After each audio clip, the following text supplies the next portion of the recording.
what God's wonderful creation. And this time we're going to talk about the whale, the amazing whale. Here are some facts about whales which you may not have heard. For example, it's pretty obvious, whales are big. And in fact, they're giants. The blue whale is the largest living animal in the world today. And it's 30 meters long, and it weighs 170 tons. Think about that, so that's about 120 motor cars. It lives up to 90 years, just as much as human beings do. And here's a picture, or a diagram of it, showing it in comparison with an elephant. The elephant compared with the blue whale. And you can see that that distance there would be equivalent to 3 meters. Here's a skeleton of a blue whale out of doors. They were hunted, of course, for oil years ago. And this is an unfortunate remnant of a whale that was hunted. But you can see the size of it, the huge ribs and the massive jaws. If you go to the Natural History Museum in London, in the gallery downstairs, you'll see a full-scale blue whale. It's been preserved, and you can walk all around it. You can see from the picture here, well, there's a deer in the background there, and some animals like tigers, to give you some comparison of the size as you walk around. The blue whale has the largest ever brain. It's 5 times larger than human beings' brains, which is saying something, because we're supposed to have the best brains of all. And when it calls to its friends, the sound goes out at 230 decibels, the loudest sound ever known from an animal on the face of the earth. The blue whale, because it is so big, has to eat a lot. In fact, in a day, it gets through something like 7 or 8 tons of tiny little shrimps. You might think, well, that's strange, a great big whale eating tiny shrimps. But this is how it does it. It takes in huge gulps of water into its mouth, and then it strains the water out through a very fine sieve, which you can see in the pictures coming up. So this is the whale taking in the water. You can see it's now got its throat full of seawater with the shrimps, and now it pushes that water outwards through this sieve of very fine fibers of baleen, leaving the shrimps behind on the mouth side, the inside, which it then can swallow. Then it takes another gulp and so on across the ocean. So rather strange, a big animal eating tiny shrimps. Well, of course, because it is a big animal, it has a huge heart. In fact, it's the size of a motor car. And the main arteries of these big blue whales, you could actually swim down them, they're so big. Here's a picture I took in the Millennium Dome exhibition some time ago. It's a model, of course, but it's a model of an accurate size of a whale's heart, pumping blood around that huge body. A blue whale has a calf every 3 years. And when she has a calf, the mother of that baby produces 300 litres of milk every day for it to suckle. And so, not unsurprisingly, it grows fast, something like 40 kilograms every day of extra weight on this little baby. Here's a picture of a mother with her baby swimming safely underneath. Now, let's have a look at the swimming, because certainly whales are Olympic swimmers. They can swim up to 160 kilometers in one day, and they can reach a speed through the water of 40 kilometers an hour. It's a fact that whales slip through the water very efficiently. In fact, they're more efficient at turning the energy that they have to burn into movement than ships do with their propellers. Sometimes in pictures of close-up of the whales, you can see these funny little lumps or bumps on their skin. Well, those are little tubercles, as they're called, have sensitive hairs in them which can detect the motion of the water going past them, and that gives a whale some idea of where it's going.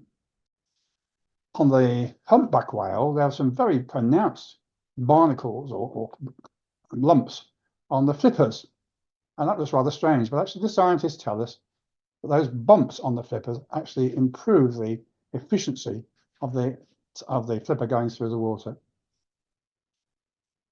Another fact about whales, you might not have thought is possible, but they can chat to each other.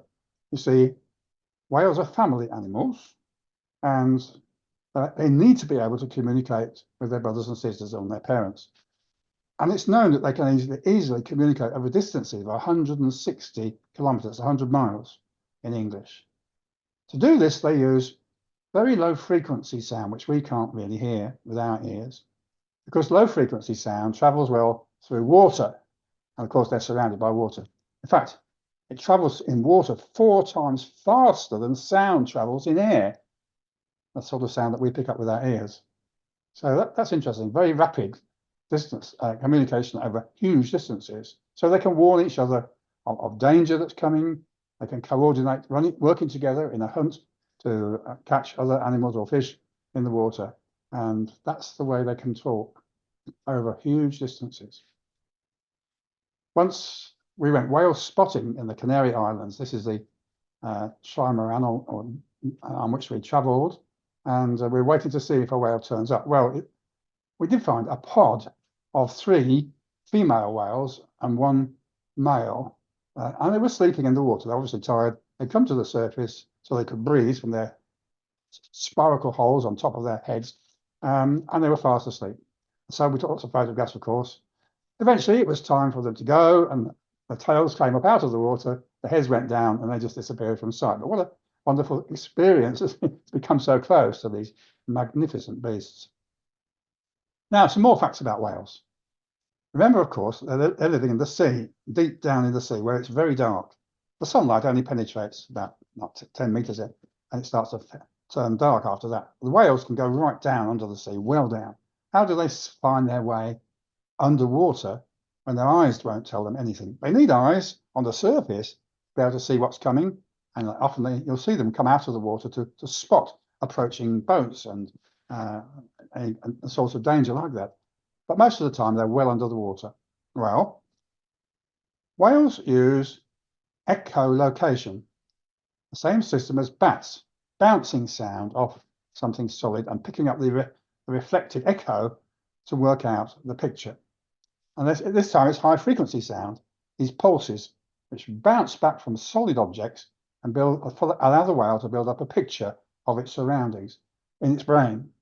I think we have to imagine, as we build up a picture with our eyes, so whales and dolphins and these cetaceous animals have a similar picture building up in their heads, but it's made with sound instead of light. Isn't that fascinating? How does this happen? Well, the whale has a capsule on the top of its jaw, which is called the melon. Okay, and this rounded capsule of oil concentrates that high-frequency sound beam like a lens. You know, in a lighthouse, you want to make a beam of light go out over the water to catch the eye of a mariner. Well, the light from the candle, or nowadays the electric light, it is focused by lenses, which then make that light, instead of being scattered in all directions, come in a straight line. That's how it is. Exactly it is with the whale. In fact, dolphins in tests in swimming pools have been shown to recognize even a wire stretched across the pool and to avoid it when they're swimming backwards and forwards. That's how accurate their picture is of the underwater land that they live in. Here's a diagram to help. So this is the whale's head. This is what we call the melon, this capsule of oil. Here's the sound source, which is somewhere near the top of their breathing tube. And the sound goes through the melon and is bounced back from any solid object to a receiving point, the ear here at the bottom, into the bottom jaw. So the sound goes out that way, concentrated by the lens, hits the solid object, and the echo comes back through the lower jaw, which is full of special liquid, conducted, of course, to the ear. And that's then the signals are taken to the brain, where the whale works out what's going on. Now, some whales go a very long way down the sea, right at the bottom of the ocean. It's the sperm whale we're talking about now, because the sperm whale lives on giant octopuses, which live up to 1.6 kilometers, that's a mile, below the surface of the sea. And these giant squids, horrible to look at, are its main diet. Here's a photograph of one of these giant squids.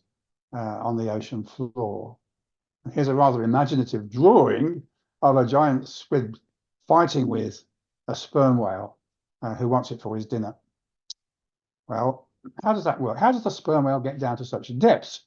Human being divers can only go down quite a short way before their lungs compress and they can't breathe. So how does it get down to such depths? Well, in the case of the sperm whale, it has an enormous melon, much bigger than the other whales.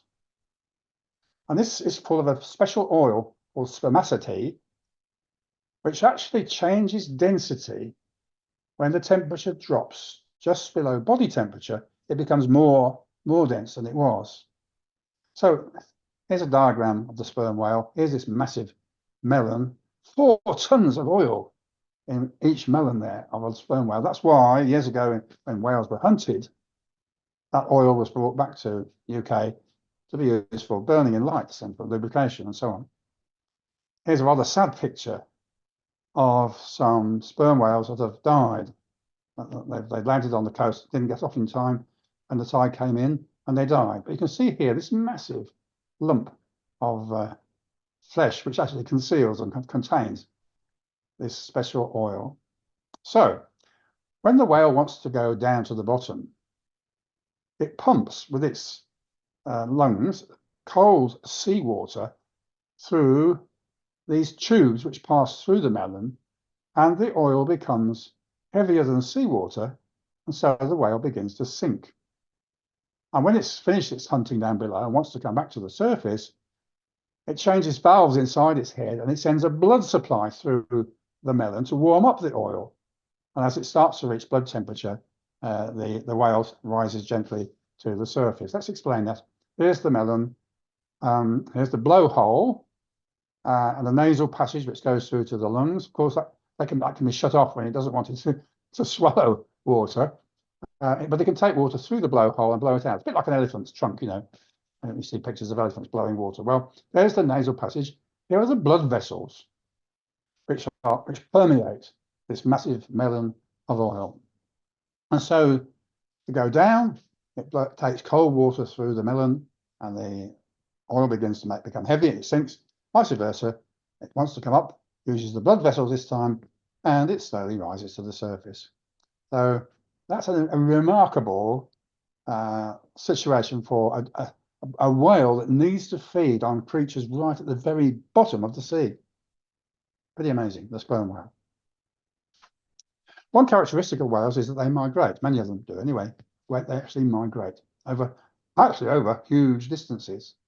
Like birds that often breed in one part of the world and then fly to another part to feed and fatten themselves up, and then they come back again to breed. Whales are like that. The grey whale, for example, swims from the Bering Sea, which is right up in the north near Alaska, all the way down the ocean to Mexico to have its babies.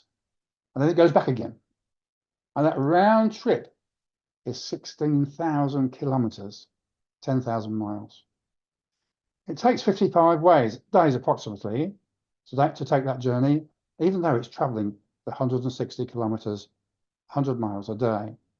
Here's a map. So that's where it starts off. This is important. This is where the tiny creatures live that it needs for its food.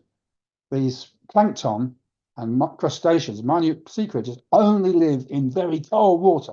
Okay, so it has to leave that behind and swim all the way down through the Pacific Ocean, down to the bottom end, where it enters a special bay called Baja California, which is sort of separated from the land like that with water. It's a beautiful picture of the breeding grounds of the grey whale in Baja California, this Californian bay. So it's come all the way down the ocean, it's turned the corner, it's gone up into this bay where it's quiet and peaceful, and there it will breed, it will have its babies. Now, of course, once it's had the baby, it's got to go back to the Arctic again, and there's no shrimps, no crustaceans, no plankton to feed on in Baja California. That's warm water. There's no plankton there. So it can't actually feed again until it goes all the way back home to the Arctic after its calf is born. In fact, in making that return journey, 16,000 kilometers, the whale actually loses 8 tons of its weight, burning up its reserves on the way there and back. It only travels to Baja California to breed, and then it goes back. We might ask the question, as we often do with birds, how do whales find the way to their breeding areas? When one of our female grey whales sets off for its breeding area thousands of kilometers away, it has never been there before, at least on the first time it has babies. And it doesn't travel with its parents. There's no way it gets mixed up with a herd, a flock of, or what's the right word, a pod of whales. It goes on its own on the first journey. Somehow, like migrating birds, the scientists think that whales use the Earth's magnetic field to find their way, to calibrate north and south, east and west on their journey. But of course, they've got to turn lots of corners going around the land. How do they know when to start turning into Baja California, for example? And that does raise some interesting questions. Where, in the first place, did the urge to migrate all that way to have babies, where did that urge come from? How do grey whales know that warm water for breeding can be found 8,000 kilometers away in the Gulf of Mexico? That's very strange. To find their way, those grey whales must have imprinted in their brains the route map to follow, a bit like these horrible missiles we see in Ukraine, which guide the missile to its target. There must be a program in its head which tells it on that, even for that very first journey, where to go and where to stop, where to turn the corners. Well, of course, it's easy to talk about a program, but programs have to be written. In the case of the whale, who wrote the program? How can evolution explain the program arising all by itself in the head of a whale? And then again, this marvelous oil, this spermacetic oil in the sperm whale, it changes density just exactly around the blood temperature. Go down a little bit, it becomes dense. Up a little bit, it becomes, it allows the whale to swim on the surface. How does that very special oil arrive if we can only explain its existence by chance mutations during millions of years? There's no target to work towards if we believe in evolution. Evolution is purely random events, which are not coordinated with an object. And yet this whale has this amazing material which changes density at just the right temperature. And of course, as before, those of us who read the Bible believe that God created these marvelous creatures. It says on the 5th day in Genesis chapter 1, here's the quotation, verse 21. God created great whales and every living creature that moveth, which the waters brought forth abundantly after their kind. So, of course, there are different kinds of whales, different kinds of sea creatures and fishes. God created them, says the writer of Genesis. And the psalmist in the book of Psalms, he praises God for his wonderful creation. Oh Lord, how manifold are thy works. In wisdom you have made them all. The earth is full of your creatures. I think that's a lovely way to end our talk. So thanks for listening, and perhaps we'll see you again before too long.